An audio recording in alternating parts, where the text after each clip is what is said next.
Satara English medium school इथे basketball शिकवतो. स्कूलचा director पण आहे. सातारा इंग्लिश मीडियम स्कूलचे विद्यार्थी आहेत. यावर्षी शालेय क्रीडा स्पर्धा 17 वर्षाखालील एज ग्रुप हा साताऱ्यात झाला. स्टेट चॅम्पियनशिप जी आहे ती साताऱ्यात झाली. त्या स्पर्धेत सातारा इंग्लिश मिडियम स्कूलच्या मुलं व मुली दोन्ही संघांनी चॅम्पियनशिप मिळवली. तसंच अंडर 14च्या स्पर्धा धुळे इथे झाल्या. धुळेमध्ये अंडर 14च्या मुलांनी चॅम्पियनशिप मिळवली, तर मुलींनी सेकंड प्लेस मिळवली. पुण्याबरोबर थोडक्यात 5 पॉईंटनी मॅच ती हारली, नाहीतर मुलींनाही चॅम्पियनशिप मिळाली असती. सो यावर्षी सातारा इंग्लिश मिडियम स्कूलला टोटल 4 पैकी 3 चॅम्पियनशिप मिळाल्यात. अख्ख्या महाराष्ट्रात हा रेकॉर्ड झालेला आहे. या बास्केटबॉलच्या इतिहासात शालेय स्पर्धेमध्ये हे अचिव्हमेंट आजपर्यंत कुठल्याही स्कूलनी मिळवलेलं नाही, कुठल्याही गेममध्ये मिळवलेलं नाही. बास्केटबॉलमध्ये ते आपल्या शाळेने मिळवून दाखवलं, सातारा इंग्लिश मिडियम स्कूलनी. पण सगळ्यात महत्त्वाचं यावेळेस शाळेचं 50वं वर्ष आहे आणि या 50 वर्षात शाळेने अनेक राज्यस्तरीय, राष्ट्रीय, आंतरराष्ट्रीय खेळाडू निर्माण केलेत.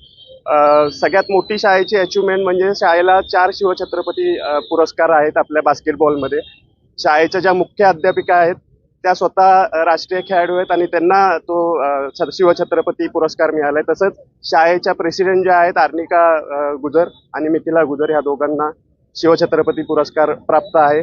अर्निका गुजर सध्या शाळेच्या आपल्या 5 स्टुडंट आणि अर्निका गुजर अध्यक्ष आहेत. त्या सध्या फिबा लेवलला कोचिंग करतात, इंडियन टीमच्या कोच राहिलेल्या आहेत.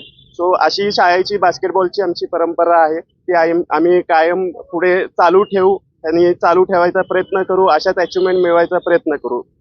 आम्ही सगळे SCMS चे विद्यार्थी आहोत आणि रणजित अकॅडमी कडून खेळतो. ह्या वर्षी आमच्या शाळेला 50 वर्ष पूर्ण झालेत आणि शाळेने 3 चॅम्पियनशिप मिळवल्या आहेत. ही खूप मोठी गोष्ट आहे आणि याच्यासाठी आमचे कोच रोहन सर, जिज्ञा सर यांचे पण खूप आमच्यासोबत म्हणजे त्यांचे सुद्धा कष्ट होते.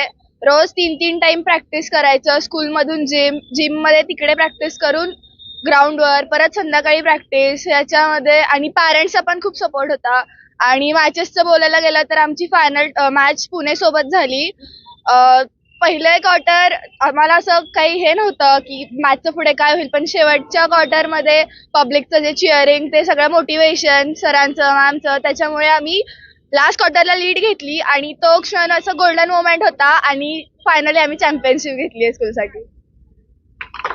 पुणे यांच्यासोबत आमची फायनल मॅच झालेली, त्या टीम कडून आम्ही 2 वर्ष सलग हारत होतो आणि रोहन सरांनी पण बोललेलं की जर का ह्या वर्षात आम्ही चॅम्पियनशिप घेतली तर आम्ही हिस्ट्री क्रिएट करू आणि 50th इयर म्हणून आम्ही स्कूलला हे गिफ्ट दिलंय.